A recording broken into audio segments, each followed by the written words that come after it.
Hey guys, welcome back to my channel. I'm Pindy the MedTech, your favorite South African medical technologist. Yeah, I just gave myself that as well. Anywho, today I'm not complaining about anything, thank God. I actually want to do a video to talk about international practitioners.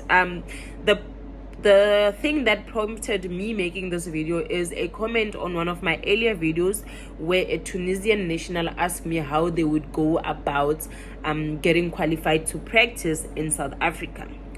So for all my international practitioners who would love to one day come to South Africa and practice, stay tuned because this video is jam-packed with information just for you, because I love all of you so much.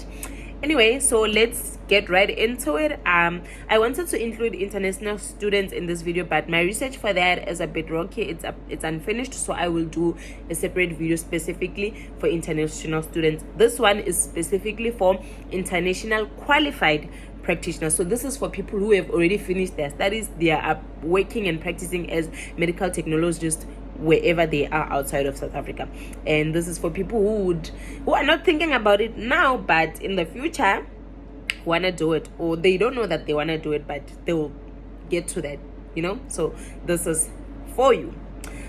So in South Africa, we have the Health Professions Council of South Africa, which is like our regulatory body for medical technologists, and they have a form that you would need to go through all the steps. There's a step-by-step way to get qualified and practice, to get qualified, registered, and then practice as a medical technologist in South Africa if you are not from South Africa but would love to do so.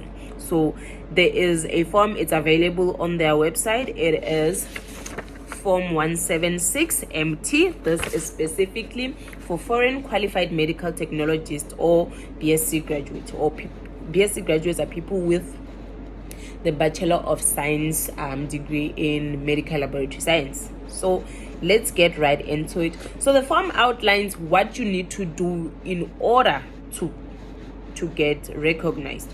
Okay, so I'm just going to read through and explain it, and then feel free to ask any questions in the comments, or if you have anything that you would like to I take compliments very well. Yeah, so let's get right onto the information. So it says here that these guidelines are intended to assist applicants who wish to register with the Professional Board for Medical Technology as medical technologists, as I've said.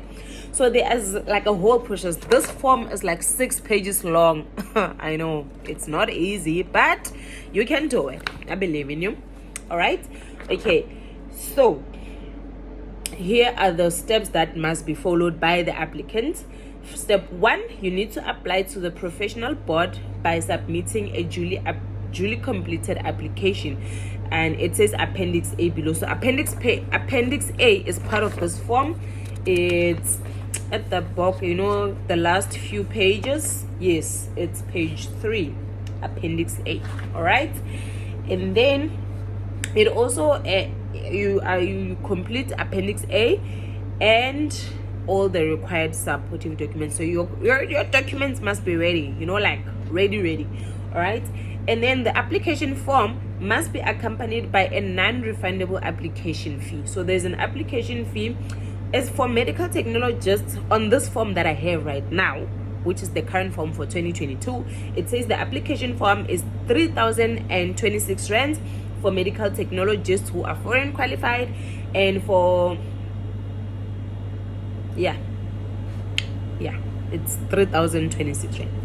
All right, and then the application is submitted to the education committee of the professional board for consideration. So it goes to the HPCSA education committee. All right, and then if approved, the applicant may be required to sit for the board exam. So which means even if you have written your board exam equivalent in your country, if you get approved in South Africa, you might be required to sit for the South African Medical Technology Board exam, which is not I'm not discouraging anyone, but that board exam, it almost killed me. I got my period while writing that board, because wow, but you can do it, believe in you.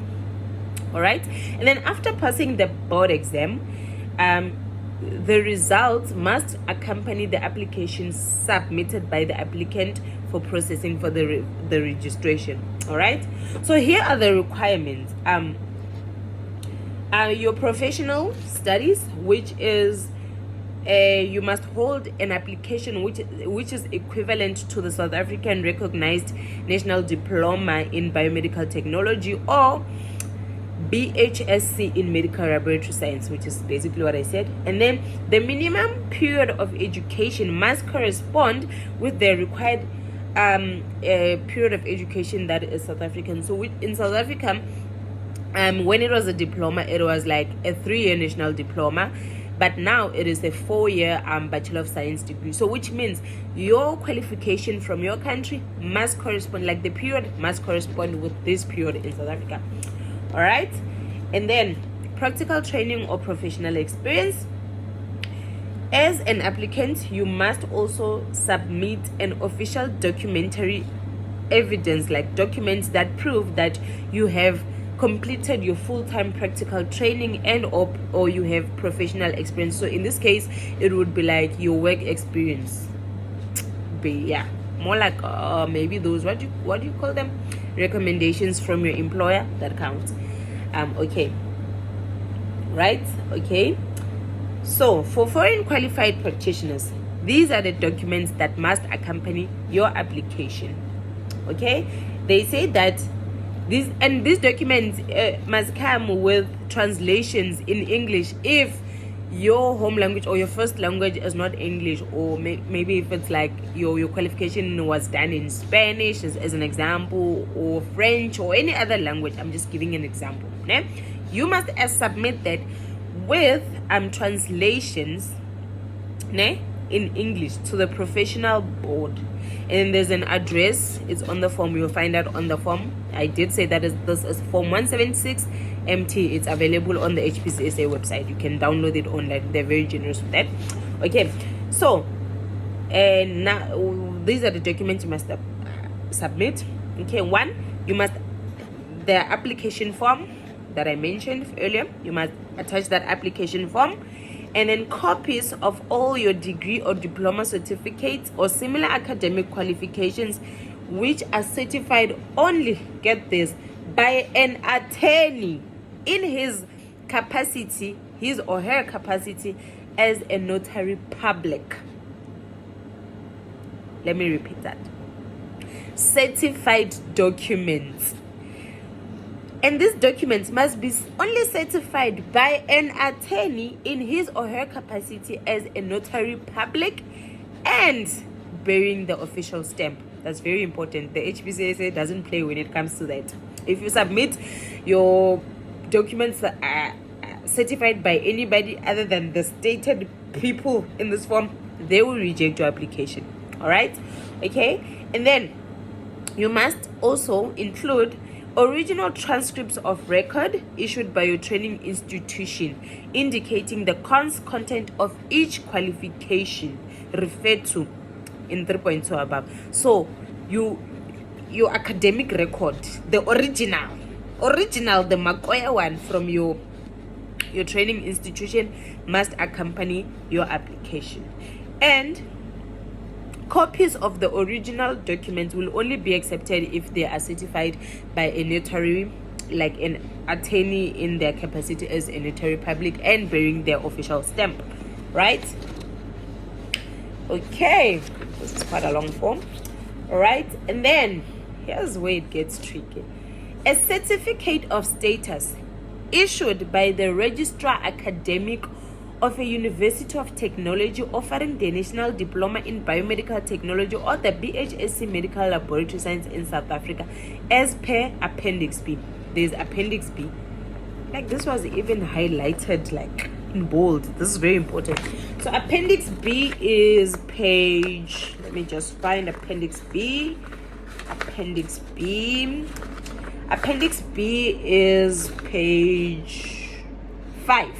So appendix A is page 3 and 4. Appendix B is page 5, which is a certificate of status. It looks like this. It is on form 176. Together it forms part and parcel of form 176.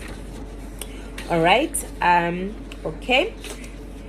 In the case of supporting evidence regarding experience and appointments held, such documents must specify the exact nature and extent of work performed and the periods during which the appointments were held. As I said, work experience, recommendation letters from your employer, okay? And all documents should be in the original. If you can't submit your originals, then all your copies must be, this is very important, I'm repeating this like for the third time, must be certified by an attorney in their capacity as a notary public and bearing the official stamp, okay? Right? And also, you must submit a work permit and an offer of employment. So you don't just come and say, I am an international practitioner and I want to work in South Africa, but you don't have an offer of employment. They won't take your application seriously. So you need to also submit an offer of employment, that like you've got a job already in South Africa, you just need to get all these technicalities out of the way, basically. All right. And then also you need to submit a recent certificate of status indicating that the candidate, which is you as the applicant, is in good standing in their country of origin, which means that wherever you are, you're not running from anything. You just want to come and work in South Africa, like South Africa is your greener pastures or whatever reason that you wanted to work in South Africa. So you need to submit a certificate of status saying and stating clearly that you are in good standing with your country of origin, you didn't commit any crimes, and you're not wanted for anything, basically. All right. And this is, everybody knows this, you need to submit a copy of your valid passport or identity document as proof of current citizenship, duly certified by a notary public, okay? Right. And you also need to attach your original letter of endorsement in support of the application for registration issued by the Foreign Workforce Management Program of the National Department of Health. So you need to get in touch with the National Department of Health to get that. And then to get this original letter of endorsement, you can submit an application directly to the Foreign Workforce Management Program via post. The address is on the form as well. Yeah, it's there, so you can do that. All right. Also, like there's so many documents. Also, you need to submit a English proficiency certificates.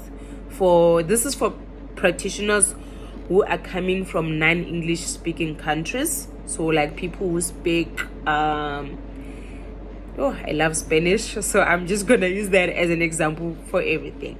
But then there's other languages, or German, you know what I'm trying to say. So yeah, you need to submit that English proficiency certificate to prove that you can speak, understand, read, and write English. Yeah. Okay. And lastly, you need to attach a South African Qualifications Authority certificate. So the South African Qualifications Authorities will have to look at your qualifications and be like, okay, these qualifications are sufficient.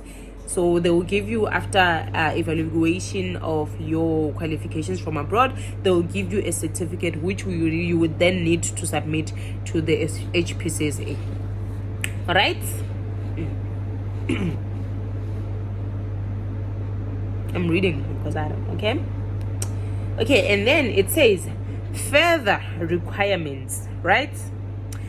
The professional board presently requires foreign medical technologist qualified upon recognition by the professional board of such training to complete further training as a student medical technologist, which means after going through all of that and getting your application approved and everything, you have to go and do a 12-month internship That's what we call it in South Africa. So you, in turn, for 12 months, even though you are qualified from wherever you come from, you have probably done an internship from your country of origin. When you get to Mzansi, you need to do that again in a laboratory which has been accredited. I believe that your employer who has offered you a job would be accredited. Yes. And after your 12-month internship, as this board exam, write the board exam in South Africa. Even though you may have written it in your country of origin, when you get to South Africa, you have to rewrite the board. And then after passing your board exam, you will finally be a qualified HPCSA registered practitioner, and you can practice in South Africa. All right? Yes. So for any inquiries that you might have regarding this whole process, you can either they say duly compiled applications or written inquiries. Yes, this is for inquiries and your application process. You may send those applications to the Professional Board for Medical Technology, Health Professions Council of South Africa, PO Box 205, Pretoria 0001. So that is their address. And the applications should be marked for the attention of the Professional Board Manager, Professional Board of Medical Technology, because it must clearly state that this is for Medical Technology Board. And then it further says that no application will be considered without all the requested documentation being submitted. This means that even if there's one document missing, as long as it's missing, your application will not be considered. All right? And applications for registration are submitted to the Education Committee of the Professional Board for consideration on a regular basis. Okay, please note that all applications have to be considered by the Education Committee for the Education Committee of the Professional Board, and that no exceptions to the rule could be made by the manager or chairperson of the Professional Board. No exceptions. Everybody has to go through the same route, and that is how you get to become a qualified practitioner in Mzansi. So this is Appendix A, which is the application form I was talking about in the beginning. So all the details are here that you would need to fill in, and it further goes on.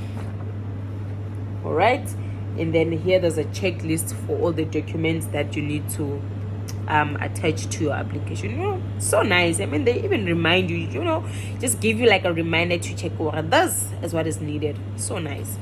Okay, all right. And also your certificate of status, there is Appendix B. So everything that is needed is also here, like all the things that you need to fill in is here. And it also goes over to the next page.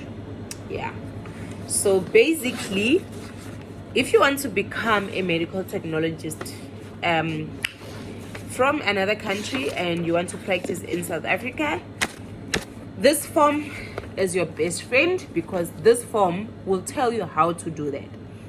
Sorry for making the video long. I just wanted to be as clear and informative as possible. I welcome all comments, questions, love, compliments, and I'm always available to answer any questions that you may or may not have. I answer the questions that you don't have. I'm good. I'm good. So thank you so much for watching, and please don't forget to like, share, and most importantly, subscribe. And I will do a video for international students next time. This one is for all my international practitioners who wish to practice as registered medical technologists in South Africa. I hope you enjoyed the video, and I love you. So thank you so much for watching. I'm Pindi the Medtech, signing out.